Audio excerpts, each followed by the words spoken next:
ఇట్లా మామిడికాయలు కొట్టేది కత్తిపీట అంటారు దీన్ని. ఇది మేము చేయించుకున్నాం. అంతమందికి ఇట్లా కట్టే ఉండే దీని కింద. ఇది కొట్టుతా ఉంటే కత్తిపీట తెగి ఈ పొట్టు అంతా వక్కలకు అంటుతుంది. తుడుచుడు కొంచెం కష్టం అవుతుంది. అందుకే మాకు తెలిసిన వాళ్ళు చెప్పారు ఇది పిండి గిన్నె కాడ దొరుకుతుంది అలా బిలే పట్టీలు. ఇది తెచ్చుకొని దీని మందం మన సైజు చూసుకొని ఇట్లా మొలలు కదలకుండా మొలలు కొట్టుకొని పెట్టుకోవాలి. దీని మీద కాయ పెట్టి కొడితే ఇది ఏం అంటకుండా మంచిగా నీట్గా ఉంటున్నాయి వక్కలు. తొందరగా తుడుచుడు అవుతుంది.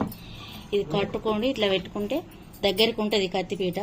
దీన్ని కడిగేటప్పుడు కూడా మంచిగా మనం పెట్టుకునేటప్పుడు దీన్ని ఒక గంట 2 గంటల ముందు కడిగి పెట్టుకోవాలి. ఇది ఉల్లారాలే, ఇది పట్టి తడిసి పదని ఎండది ఇది. అందుకే మొదలు కడిగి పెట్టుకొని ఎండకు పెట్టుకున్నాక దీన్ని దూడ్చుకొని దీన్ని మంచిగా నిమ్మకాయ పెట్టో ఏది పెట్టో తోముకొని మంచిగా చేతులకు కదలకుండా ఇది ఎండకు పెట్టుకున్నాక కాయలు కొట్టేటప్పుడు పొడి పొడి ఉండాలి. ఇది పచ్చి ఉండి దీని కాయలకు పదన వీడ్చుకుంటుంది. ఎందుకంటే పట్టి కాబట్టి ఎండది. ఒకరోజు ముందు కడుక్కున్న ఏం కాదు, కడుక్కుండా ఏమైనా జీడి జీడి పెట్టద్దు. ఆ జీడి దీనికి ఉండి మొత్తం జంగచ్చి ఖరాబ్ అవుతా ఉంటుంది. దీన్ని మళ్ళీ వెంటనే గడిగి పెట్టుకొని గుడ్డబట్టి తోడుచుకొని పిల్లలు వాళ్ళు వీళ్ళు ఉంటారు కాబట్టి ఎవరికి కదలకుండా పెట్టుకోవాలి.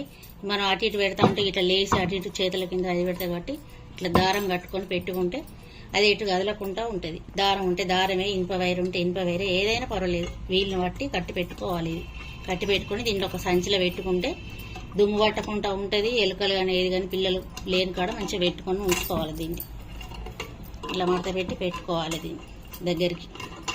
ఇది లేవకుండా ఉంటుంది ఇట్లా గట్టిగా.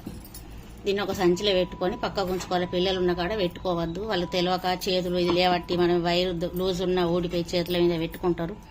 జాగ్రత్తగా దాచిపెట్టుకోవాలి కత్తిపీటను. ఎన్ని సంవత్సరాలైనా ఉంటుంది కాపాడుకుంటే. కాకపోతే కడిగి వాడుకోవాలి, కడిగి పెట్టాలి. అట్లనే ఉంచితే అది మొత్తం జీడి ఉంటుంది కాబట్టి పులుపు కాబట్టి ఇది జంగ వచ్చి ఇది పుట్టిపోయినట్టు అవుతుంది.